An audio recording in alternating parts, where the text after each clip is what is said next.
మీద మిగిలి ఉపాధి లేక రోడ్ల మీద తిరుగుతురమ్మా అని చెప్పేసి నేను విన్నవించడం జరిగింది. రాష్ట్ర కార్యాలయంలో ఆమె సానుకూలంగా స్పందించి యువతకు కూడా మెదక్ జిల్లాలో పరిశ్రమలు ఏర్పాటు చేసి ఉద్యోగ అవకాశాలు ఇచ్చే విధంగా ప్రయత్నం చేస్తానని కూడా నిర్మలారెడ్డి గారు మనకు హామీ ఇవ్వడం జరిగింది.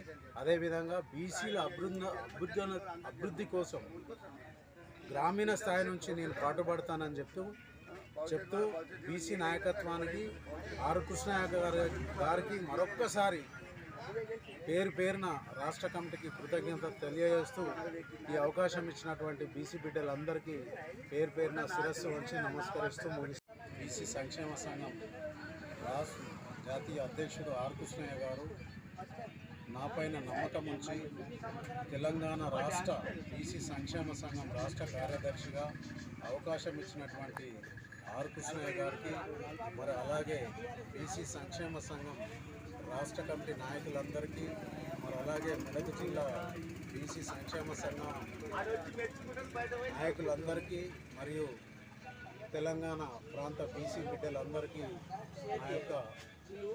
నన్ను ఎన్నుకున్నందుకు మీ అందరికీ శిరస్సు వంచి మరొకసారి విజ్ఞప్తి చేస్తూ, నేను ఎన్నిక కావడము ముఖ్యం కాదు. అది నేను ఆర్ కృష్ణయ్య గారితో విద్యార్థి దశ నుండి నేను అతనితో 20 సంవత్సరాల పాటు ఒక హాస్టల్ విద్యార్థిగా కూడా కృష్ణయ్య సార్ తోటి సత్సంబంధాలు ఉండి ఆనాటి నుంచే పోరాటాల వైపు వెళ్ళిన వ్యక్తిని. కాబట్టి బడుగు బలహీన వర్గాల కడుపు కోతేందో నాకు తెలుసు. కాబట్టి బీసీలకు అనేక సార్లు అన్యాయం జరుగుతుంది. కాబట్టి బీసీలకు ఇక ముందు కూడా జిల్లా వ్యాప్తంగా కానీ రాష్ట్ర వ్యాప్తంగా కానీ ఏ సమస్యలు వచ్చినా కూడా గ్రామీణ ప్రాంతాల నుంచి యువతను కూడా ప్రోత్సహించి బీసీలను యువత వింగు కానీ గ్రామ కమిటీలు కానీ మండల కమిటీలు కానీ జిల్లా కమిటీలను కానీ ఖచ్చితంగా మా నాయకత్వంలో ఆర్ కృష్ణయ్య గారి నాయకత్వంలో ఖచ్చితంగా కమిటీలు వేసి ఇదే మెదక్ జిల్లాలో వచ్చే 2-3 మాసాల్లో భారీ బహిరంగ సభ 1,00,000 మందితో ఏర్పాటు చేస్తామని చెప్పేసి సభాముఖంగా తెలియజేస్తూ ఉన్నాను.